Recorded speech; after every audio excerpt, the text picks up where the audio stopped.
Okay. Perfect. Wait, can you still see me? Yep. Okay, I'm just making sure. Okay. All right. Hello, everyone. Welcome, welcome. This is our November workshop that is topic based on Unity programming, and I will be leading it.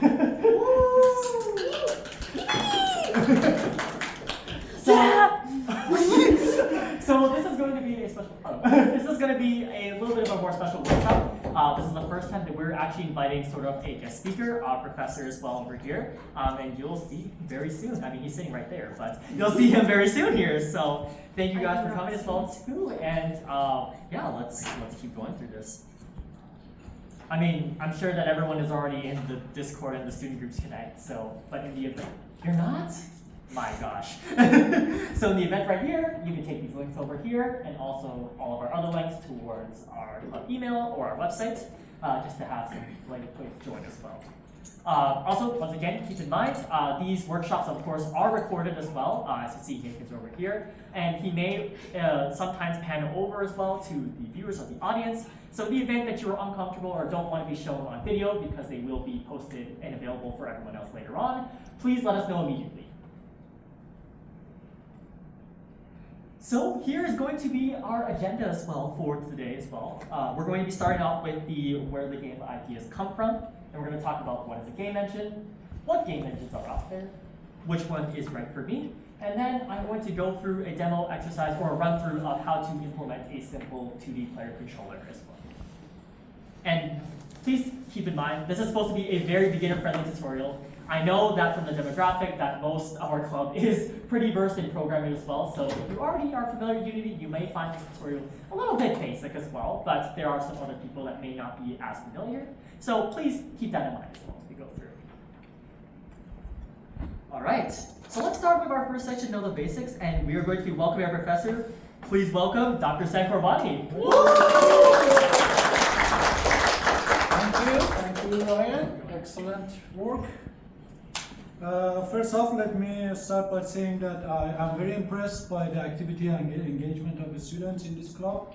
Hopefully we can play our role to support you for the game jam and other events. By the way, under IEEE, we are looking for supporting such initiatives, so keep me posted on the game jam details when we can have a very good one.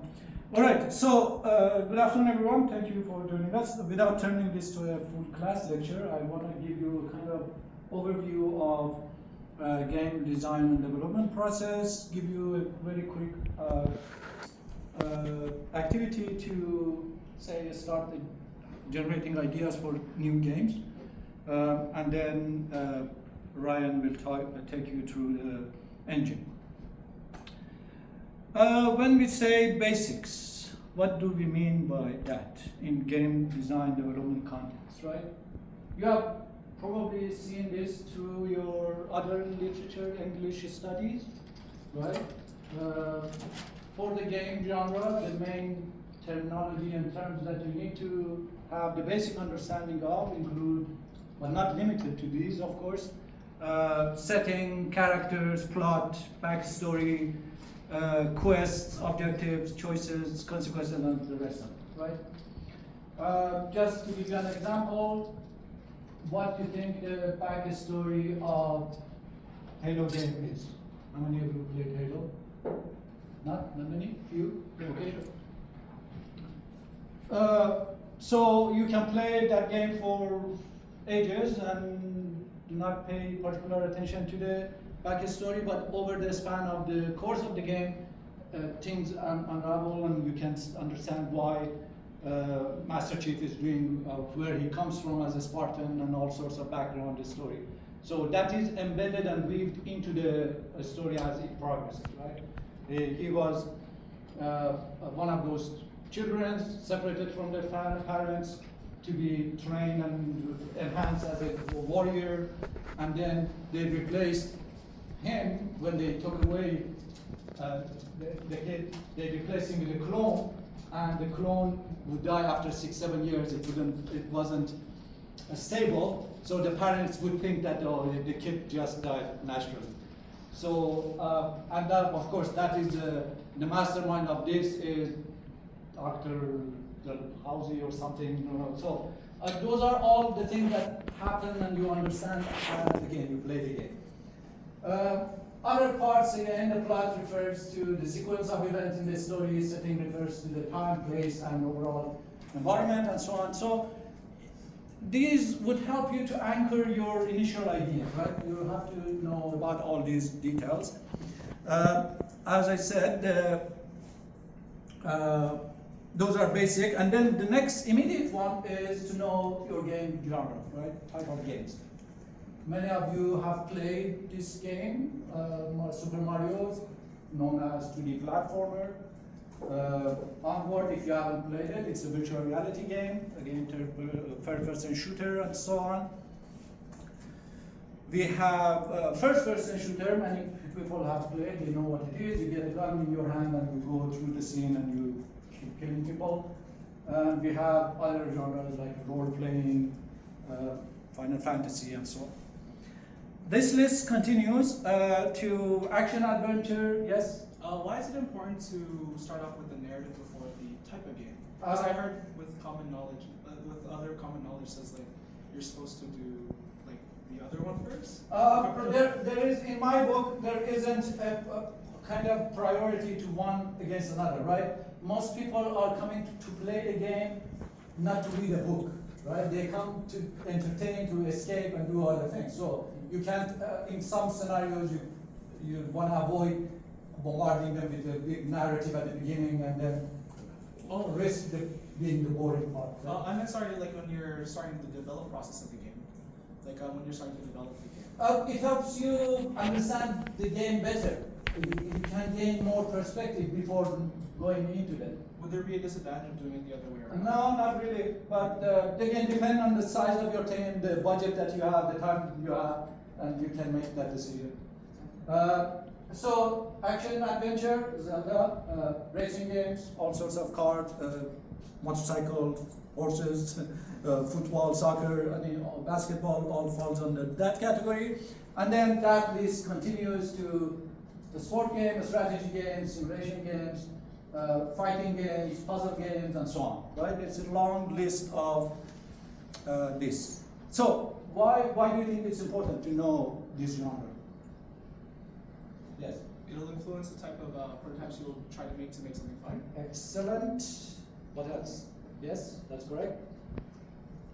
What else? Why it's important to know your genre before you jump in? Yes. It'll help you dream. Good. A kind of realistic version of that word is it helps you to the scope, right? Your dream can be expansive, but you need a scope to work with, right? What else? Yes? For the audience. Go ahead. Know who you're making the game for. What's that? So you know who Your target audience, yes? Similar to both of the things he said, Yes. but you can sort of visualize the game firsthand in your mind.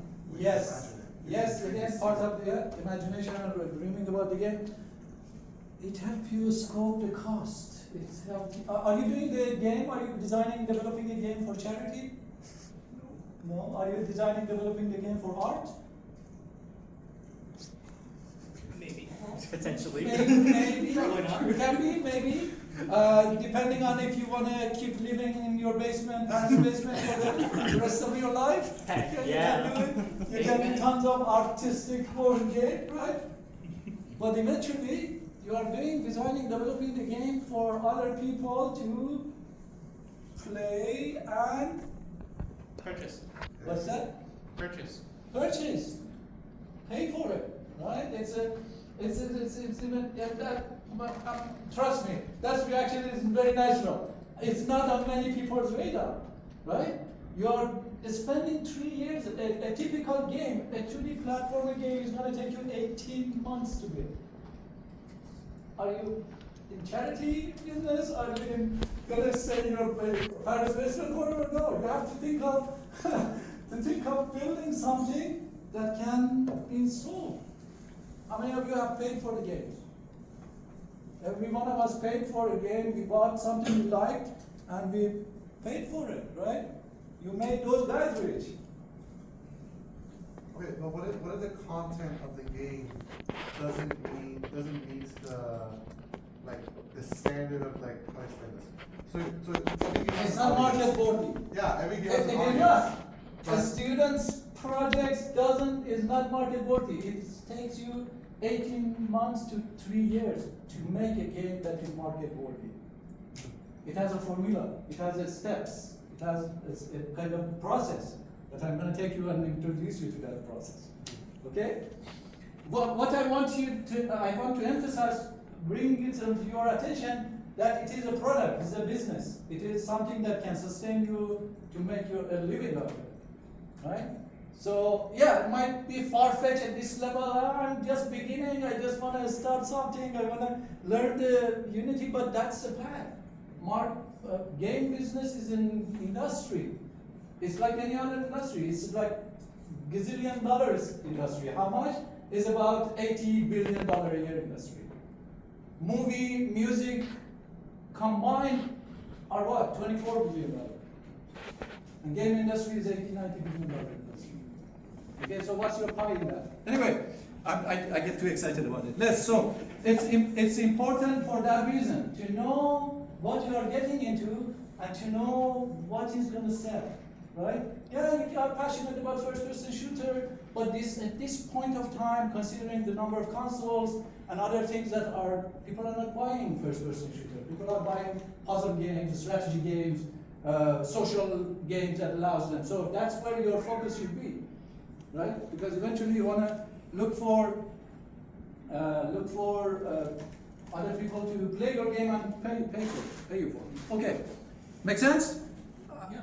Yes. Raise your hand if it doesn't make and if you have a counter argument.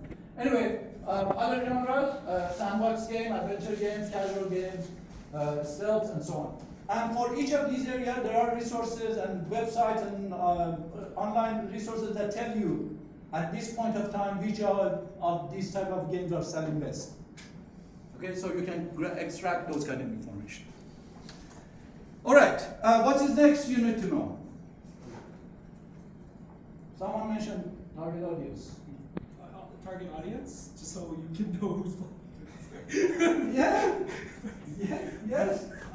It's probably important for you to be able to know your target audience, just so they would you can make sure they're competent at the game, so it's actually a thing that they enjoy. Okay, it's very true. Yeah, skill level of how challenging you make your game or not, how many levels, what sort of thing. And then there is a standard game industry category that divides those into age groups.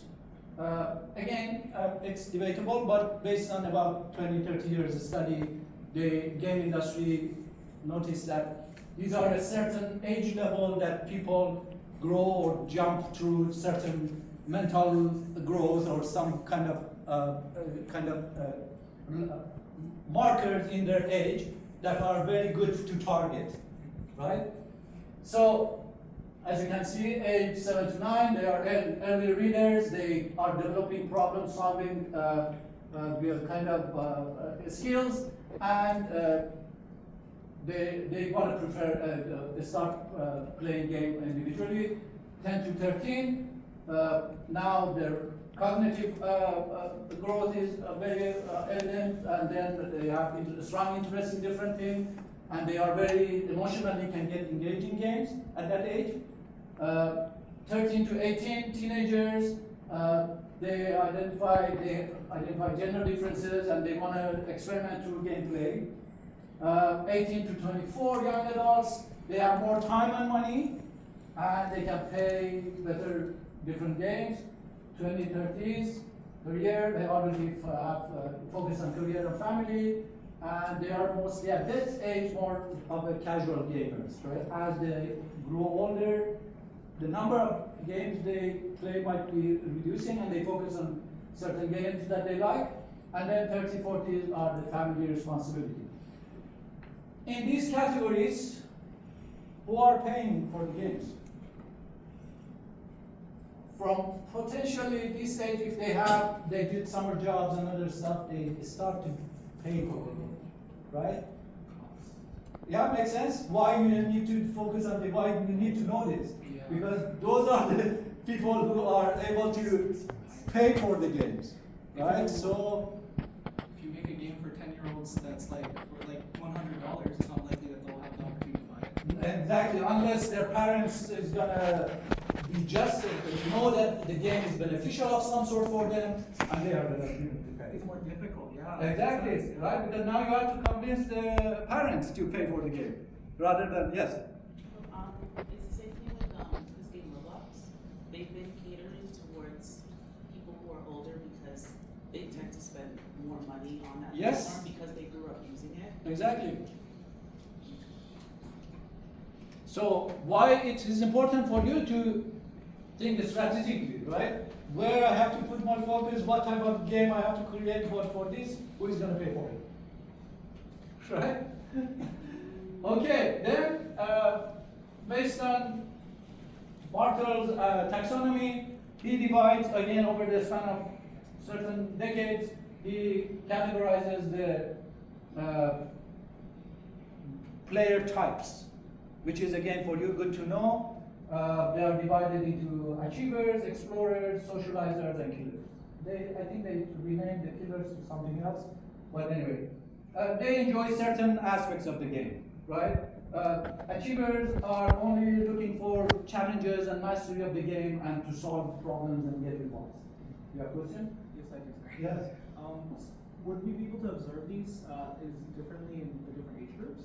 Like you see more achievers? Yes, you can definitely. Through the studies that he have done, he kind of observed like over the span of 30 years all the age categories, and he came up with this definition. So what's his name? Bartel.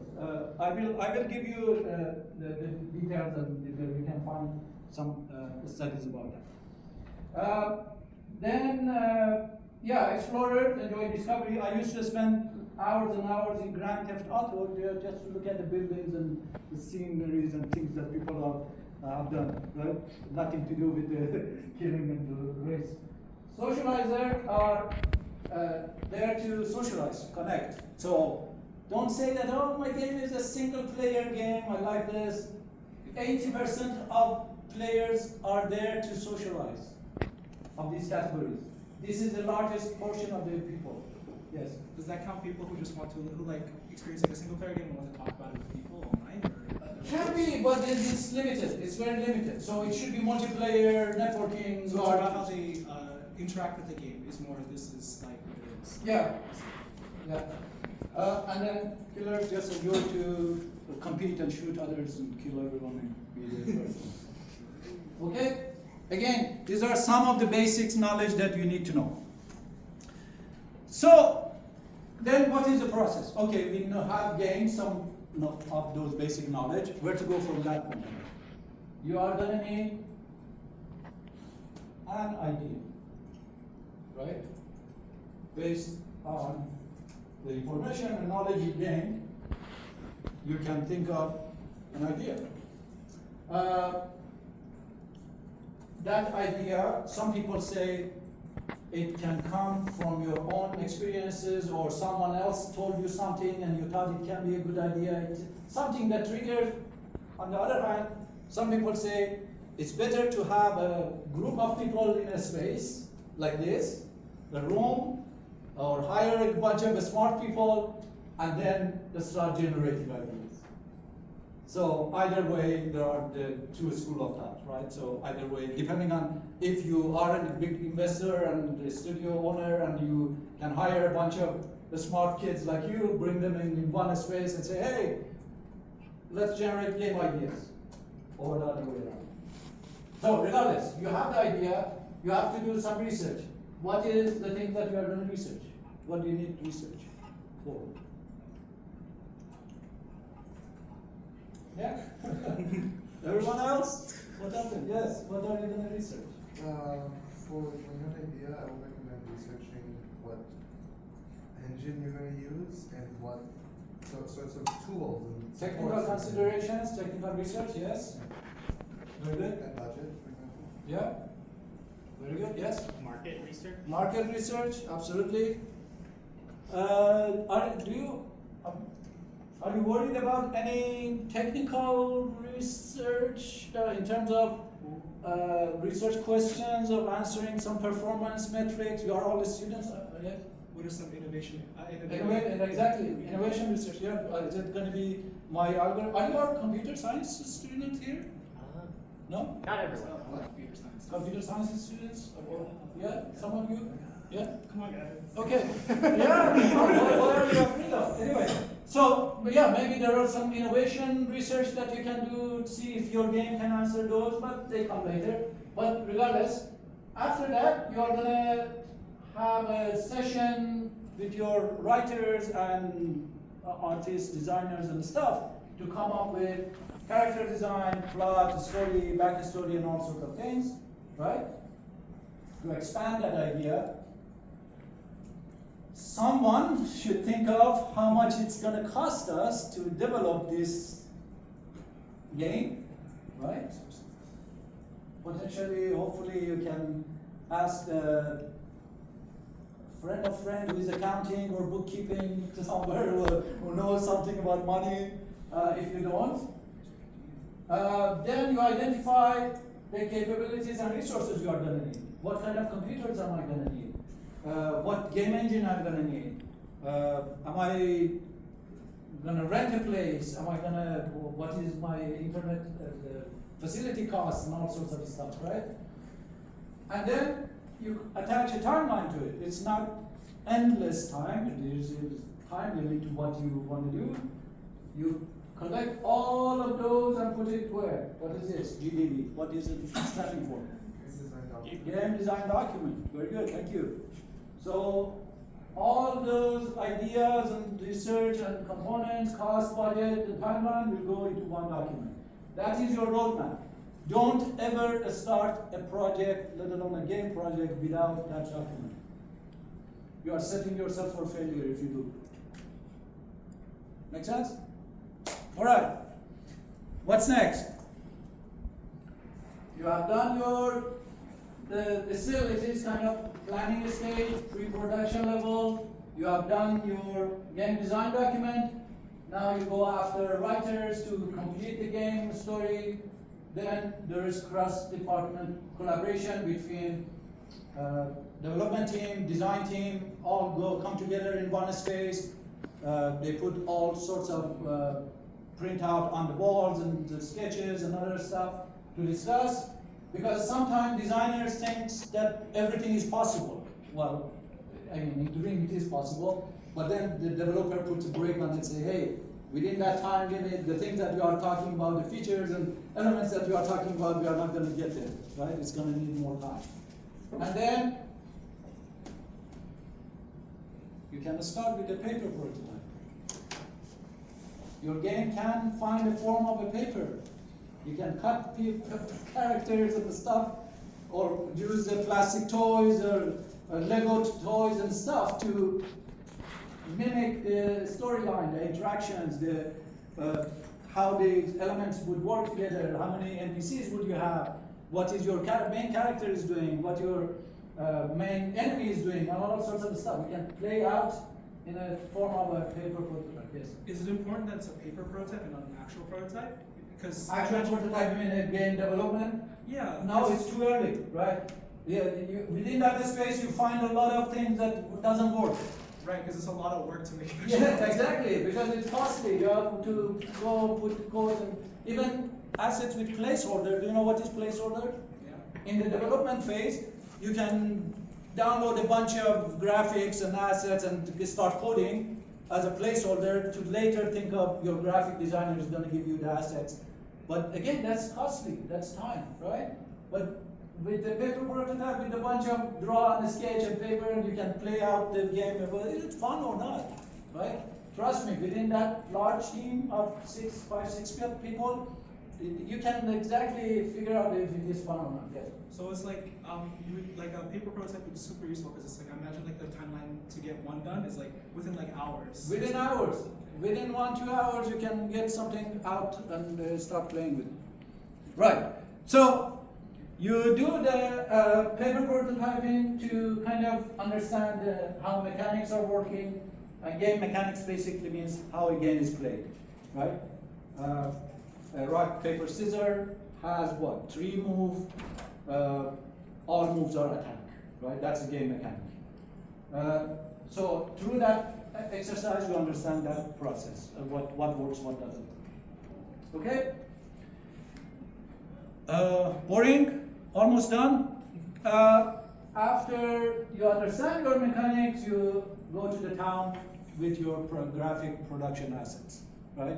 Your graphic designer start, of course, somewhere along the line you decided it's going to be a 2D game or 3D game. 3D is going to take more time to model things and assets and all sorts of stuff, versus 2D that you can hire graphic designers to do it for you, or if you are talented, or you can start. There are tons of tools. Can you name some of the tools that you can create 2D graphics? Yes? I mean, like existing tools? Yeah, but Adobe. Adobe Suites. Microsoft Paint. Okay. Yeah, it's very basic. Does the trick. Sprite. Yes, there are tons of 2D sprite sheet and other tools that can allow you Photoshop, all sorts of 2D graphic tools allow you to create those assets. There are websites that you can buy ready-made assets, but the problem is so that someone else would buy the same assets and your game would look like someone else's game, right? So it's good to hire someone specifically to design assets for your game, because you are searching for certain mood and environment and setting and so on. Okay, so you created your game assets through the graphic designer. You are gonna need sound assets as well, right? Background music, click buttons, shooting sounds, and all sorts of stuff, effects, right? All falls under this category. If your game characters need a special narrative or narration during the cut scenes and whatnot, then you are going to need hire someone or voice talents and voice actors to record all those stuff, right? They all come together, you have your assets, that is when you have your start your prototype. Yes? I noticed that it's kind of presented like it's in like a linear line. Yeah. Is it important that it has to be this exact? No, definitely it's flexible, but as long as you have these two can happen. Within your timeline project plan timeline, you can adjust these, which comes first, which comes next, depending on your budget and when you can hire these people versus that people, or who can do it first. So, but as long as you have all those in place, some of those activities can go parallel, some of them can go one after another. But it's not like you need something. Sometimes it's not like you need sound for prototypes, do you? I would suggest it because it's a kind of afterthought, and then you see, oh, things are not working, it doesn't match. The sooner you have all these elements to test, because all of these are leading you to do this part, to do the prototyping part. If there are a big part of them are missing, you think that everything is okay, and then you go with high fidelity, and then you are starting to inject sounds. You say, oh my God, this character has mustache, and then his voice is this stuff, right? There are different. I was going to actually make a counter argument saying that that it was what's it called? That it would probably slow down your rate of being able to make a gameplay prototype, that you could know how the game works. But I just realized you have a paper prototype from before. We have done already talked about this. Yeah, this makes sense. Yes. Again, think slowly. You don't want to come back and rectify the mistakes that you could have done in earlier stages. It's gonna come back to haunt you if you skip these steps. Okay, prototype is done. How long am I doing on time? Still good. Yeah. Yeah, you're still fine. Yeah. Yeah.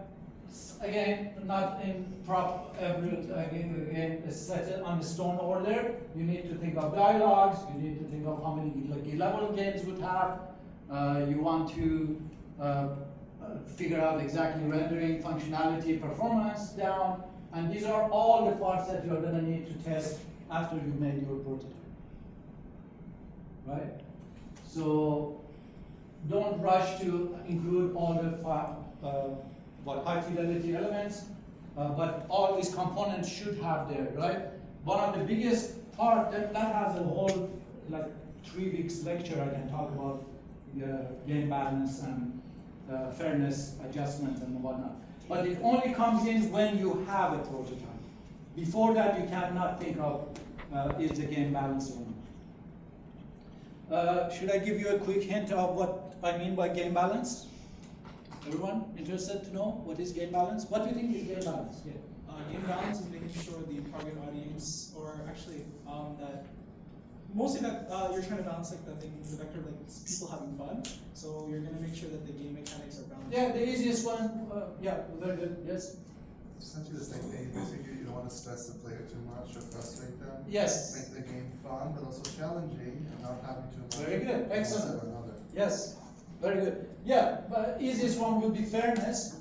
Whether all the game players who come up to play the game would be able to complete certain levels and all those, and then are they getting rewarded based on their effort, right? That's 2, but there are actually 10 elements of how to balance the game. Yes. Okay, so once the game prototype is done, you are at the same time, now you have something to start your marketing. And then you go through the high fidelity product within that space, and then you go to beta testing. Of course, that is the still development phase, right? Because now you have something, you can start putting the snippets, small GIFs on the online to gauge people, would people play or would they think that they're fun or not, right? So the earlier the stage that you can start your marketing is around that time, right? And then pre-launch, you do a beta testing, then you invite about 50, 100 people, you give them a gift card of some kind of $10 gift card of some sort in a room or in a space like this, ask them to play the game, give you some feedback on either Google survey or some other platforms to collect the data and then polish your game in details and then an official launch date. Okay? And after that, of course, come bug fixes and updates and upload downloadable contents and so on. So that's the whole journey of the game from start to finish, which brings us to this point. Ideas. First who, then what, or first what, then who? Meaning that should we first bring a bunch of smart people in one room and then think of a game idea? Or should we have an idea and then bring the smart people, graphic designer, developers, and other people to do this one? Which one is possible? What do you think? Yes.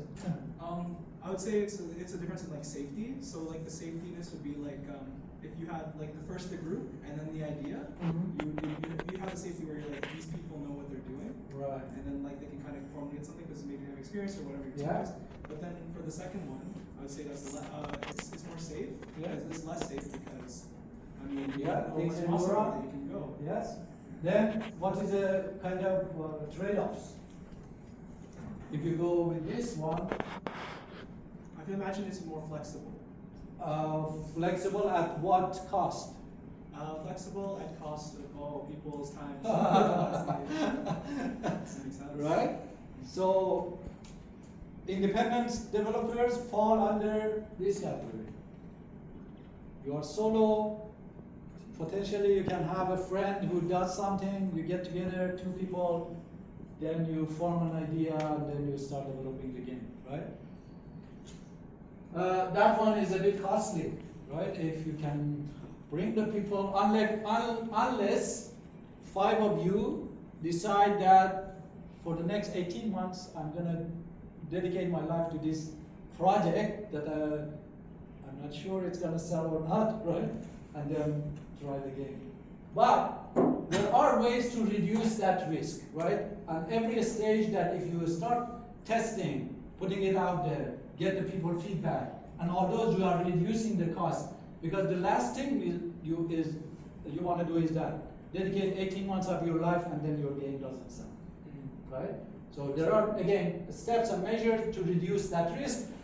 Nonetheless, it is still a risk, right? Like any other business. Okay. A good YouTube video. The person who talks on this video has written a good book about game design and development. Please watch this video and you will benefit a lot. So let's do a bit of practice.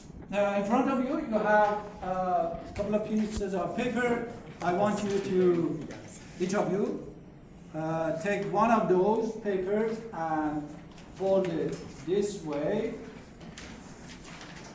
cut it in half, like so. Take that one, cut it in half, do another, easy, and then please, last step, cut each of those into, oops. Basically you have a non-sticky yellow papers on your hand, 4 here, and oh, someone can make equipment. Cool, very good. There. First step done. Now you can go home. Okay, so put in front of you like 4 on one side. Very good. And 4 on the other side. There. Of course, easier one would be to have the sticky notes in your disposal to have this, but we won't go there. Yeah. Very good. Okay. I want you not to look each other's hand. Each of you separately write 4 characters on 4 of those papers.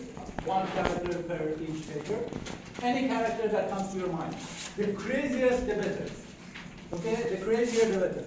Go with nuts, like it can be animal, human, non-human, animate, inanimate, anything that comes to your mind that can function as a character in your game. Potential game. Alright?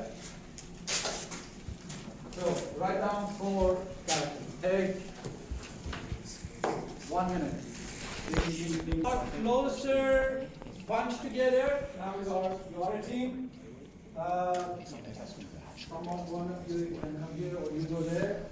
You are one team, and you guys are one team. Okay? Now I want you to now 3 of you have 12 characters, right? Shuffle them together and shuffle your action words together. Okay, so teams get together, shuffle 4 of your characters, and then She's like okay,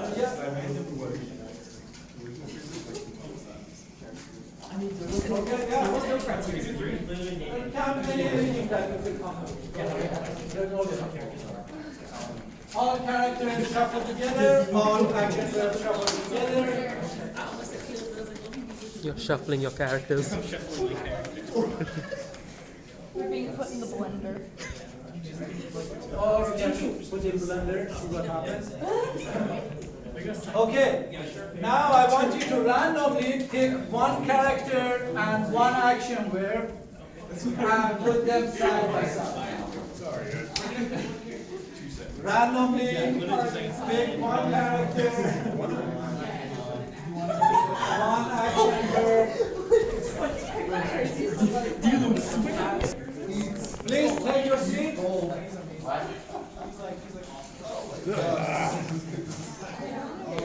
Connors. Connors.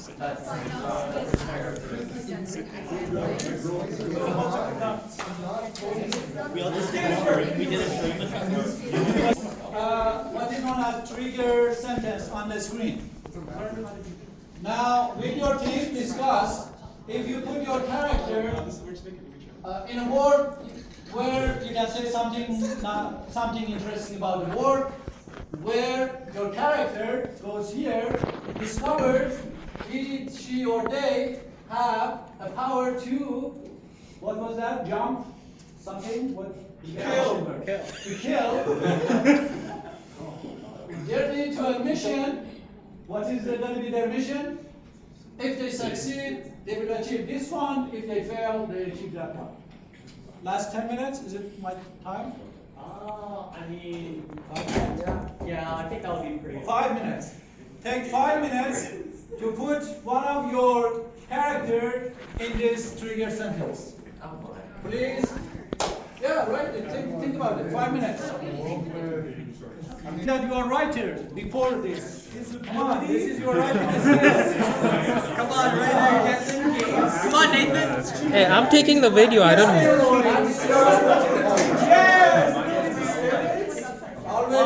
Always game. Someone say, yeah, I'm writer.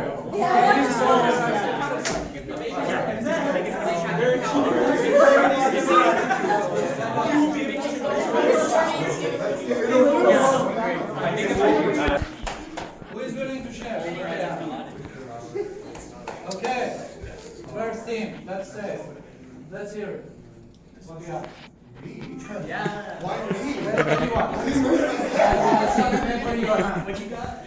Okay, everyone, please listen. No, go ahead. It's okay. In a world where Godzilla woke up angry, Godzilla discovers he has a power to expand worlds, and he has to go on a journey to Manchester, England. But if they fail, they will lose dignity. Okay. Yeah. Okay. Alright, very good. Thank you very much. Excellent. There is no wrong answer in this. What else? What do you have? In a world where. In Okay. a world where the world is flipped upside down. Okay. God discovers he has the ability to manipulate magnetic fields with polarity. Okay. And he's going to flip the world back upside down and reverse the Earth's magnetic field to revert it back to its normal state. If he succeeds, then the world goes back to its normal state. Right. And if he fails, then everybody dies. Okay, very good. Thank you. What do you got? What do you got? Yes. Ours is, Okay, in a world where sharks have opposable thumbs, a baby shark discovers that they have the power of perfect aim, and they're going on a journey to destroy all the oil rigs. If they succeed, the ocean is clear. If they fail, they die. Why is everyone dying? Okay, see? It's the player types. We're all killers. Fair enough. The things that can happen as a simple activity. I'm not saying it's a really brilliant idea or whatever, but you can see how it gained a new idea can be generated, right? So it's just a simple activity like this. So despite of what people think, idea generation, oh, let's give it AI and it will work. No, the value is this kind of discussion, fun, dynamic, that you can create new ideas. So last word, please keep doing this kind of activity. Stay away, especially in the initial stages, stay away from computer, from machine, from AI and all those. Your interaction can decide and can give you the hint whether a game has the potential to be fun or not. And that is in the basic foundation of a game that you are going to build upon, right? Not what a computer AI is going to give you, or no amount of computer AI can create the fun that you expect through this kind of interaction. Okay? Good luck, everyone. Cheers. All right, give yourself a round of applause.